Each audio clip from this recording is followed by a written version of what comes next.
Estos videos, algunos parecidos y otros no tanto, por la comisión en la que Israel se investiga a sí misma, ¿no? Ella crea la comisión y ella se investiga.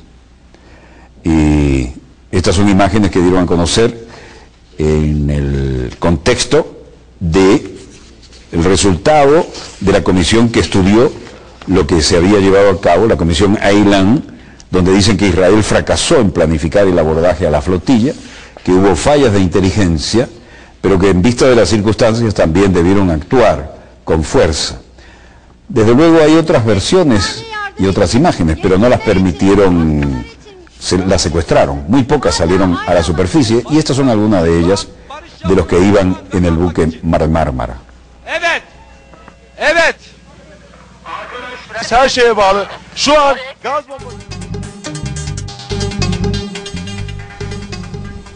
Amigos, proseguimos con dando y dando un aspecto bien importante. Yo diría que esta parte del programa es para conocer más a fondo de lo que ocurrió allí, que estaba presentando Walter Martínez en su dossier y que aprovechamos una parte de él para ilustrar sobre todo la entrada de David Segarra, el colega periodista corresponsal de Telesur, que estuvo en ese barco que se desplazaba por ese mar. David, bienvenido. Hola, muy buenas tardes. Sí. Gracias. Explícanos entonces primeramente en qué situación se encuentra después de todas estas investigaciones que supuestamente se hicieron a nivel internacional y que las acaparó Israel. Es decir, ellos se autoanalizan, ellos se autoinvestigan y con toda seguridad van a decir que no tienen responsabilidad en eso. Sí, correcto.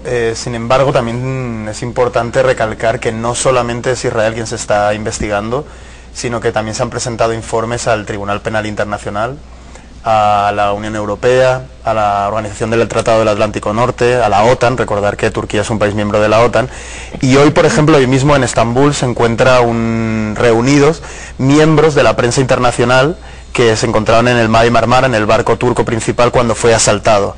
Recordar también que hubo 40 medios internacionales que fueron secuestrados, que su trabajo fue robado, también hablando en el contexto de la libertad de expresión que tanta polémica causa aquí, como hemos oído antes hablar de Eva Gollinger. En el caso de la Flotilla de la Libertad, fue un ataque grandísimo contra la libertad de expresión. De hecho, uno de los periodistas fue asesinado.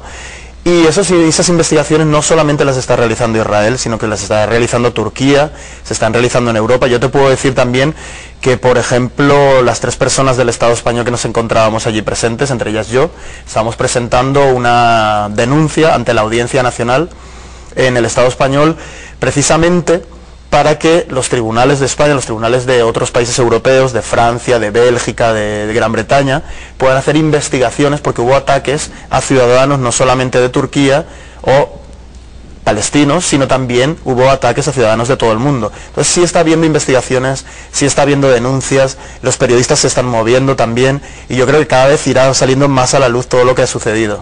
¿Qué respondes tú, David, a esa evaluación, afirmación que hace Israel, bueno, que tal vez una falla en la planificación del asalto, pero que, bueno, realmente no era la intención atacar? Tú que estuviste allí, ¿qué respondes? Te lo digo después que veamos el siguiente reporte de Telesur, si es que lo tenemos a tiro. No lo tenemos a tiro. ¿Qué responde David Segarra? Bueno, yo ahí respondería claramente que tienen razón, tienen toda la razón, cometieron un error. Pero el error más grave fue que ellos, lo primero que hicieron antes de lanzar su ataque con fuerzas de comando de élite, fue cortar las comunicaciones. Su primera actuación fue cortar las comunicaciones. Ellos cortaron internet y cortaron los teléfonos satélites. Sin embargo, fallaron en su guerra electrónica en cortar la emisión de televisión vía satélite. Es por eso que todo el ataque y toda la masacre fue transmitida en directo vía satélite a la televisión turca, desde allí al resto del mundo, y lo pudimos ver en Venezuela a través de Telesur, de Venezolana de Televisión. Entonces yo creo que ese fue su fallo. Ellos no imaginaban para nada que ese ataque con toda esa fuerza militar sobre personas desarmadas iba a ser televisado a nivel internacional. Es por eso que ha tenido esta conmoción diplomática y esta condena unánime de la opinión pública internacional. Yo creo que ese es el principal fallo que cometió el gobierno y el ejército israelí, fue ese, no tener evidentemente los informes de inteligencia suficientes.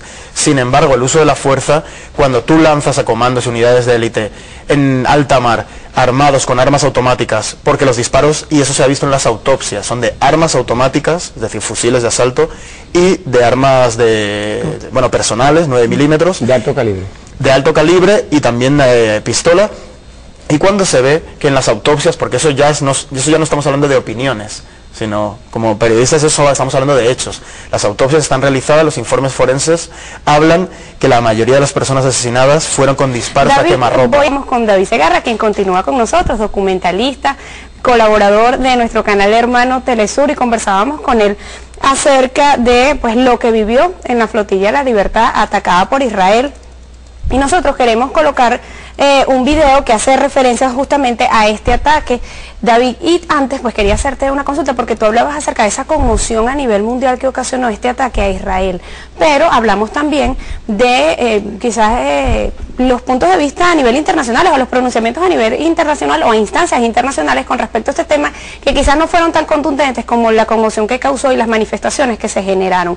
Vamos a colocar este video y luego la respuesta de David Segarra. El informe Eiland no condena a soldado alguno y tampoco plantea recomendaciones sobre la responsabilidad de mandos militares sobre el ataque al buque turco Marmara. El documento señala errores en la compilación de informaciones de inteligencia que correspondieron al ataque y en la planificación y preparación del mismo. En este estudio hemos encontrado algunos errores técnicos en lo que se refiere a la recopilación de información de inteligencia y la forma de la toma de decisiones. Las recomendaciones de este trabajo formarán parte del respaldo de la Comisión Terkel, formada por el gobierno israelí, que será importante para entender mejor la toma de decisiones a nivel político y quizás para escapar de una investigación internacional. Israel podría utilizar este informe para presentarlo a Naciones Unidas como excusa o razón para no conformar una comisión de investigación, aduciendo que ya existe un informe preparado. Sí, después de lo que hemos visto está claro que las investigaciones dentro del Estado de Israel difícilmente van a conducir lógicamente a nada. Ya lo hemos visto a nivel histórico, todo lo que ha sucedido. También hemos visto una condena muy tibia, una condena muy ambigua de instituciones internacionales, especialmente las occidentales. Sin embargo, yo quiero recalcar que sí ha habido unas consecuencias muy profundas, unos cambios geopolíticos importantísimos, y yo creo que el principal es el cambio político en el que se ha situado Turquía. Turquía, recordemos, es una potencia regional, digamos equivalente a lo que podría ser Brasil en Latinoamérica. Estamos hablando de un país de 85 millones de habitantes, con un 10% de crecimiento económico este año. En un año de crisis en la región, en un año de crisis en Europa, Turquía crece. Turquía, siendo uno de los mayores aliados de Israel hasta el momento en la región, se ha girado y está estableciendo alianzas con Brasil, con Siria, con América Latina, con Rusia, con China. Es decir, está habiendo un cambio muy importante y el ataque a la flota fue parte de esto. Otro cambio, y este muy positivo, ha sido que la presión ha sido tal, la presión internacional, no de las instituciones, sin embargo sí de la opinión pública y a nivel diplomático, que Egipto, que es el segundo receptor de ayuda militar norteamericana después de Israel y antes de Colombia, se vio forzado a abrir sus fronteras con Gaza, y miles de palestinos han podido salir y escapar de la franja de Gaza. Creo que eso es una noticia muy importante y una noticia muy positiva. ¿Y a dónde han ido estos palestinos? Bueno, pues ahí les puedo hablar de que Venezuela y América Latina cada vez tienen más presencia en el mundo, y que la solidaridad no queda solamente en palabras, sino también en hechos, y esto en que... Y no solamente en gobiernos, sino también en pueblos y también organizaciones. En pueblos, y de abajo, y de hermandad. ¿Y esto en qué se concreta? Bueno, pues una de estas personas, uno de esos palestinos, un cineasta con el que estamos trabajando en un documental con TVs, esta persona ha podido salir de Gaza y se encuentra ahora mismo entre nosotros en Venezuela con un visado de manera legal junto a su mujer, una activista canadiense, y eso es parte de la ayuda real, no solamente de los discursos en la arena pública internacional, sino de los hechos que Venezuela está haciendo. Yo creo que la condena y las muestras de solidaridad del pueblo latinoamericano han sido claves, pero lo vemos también en hechos reales, en hechos humanos, como que esta persona ahora se encuentre aquí libre en Venezuela. Yo creo que eso es... Entonces, pese a que ha sido una invasión a la flotilla, un ataque artero, diremos, a la flotilla, ha tenido efectos positivos.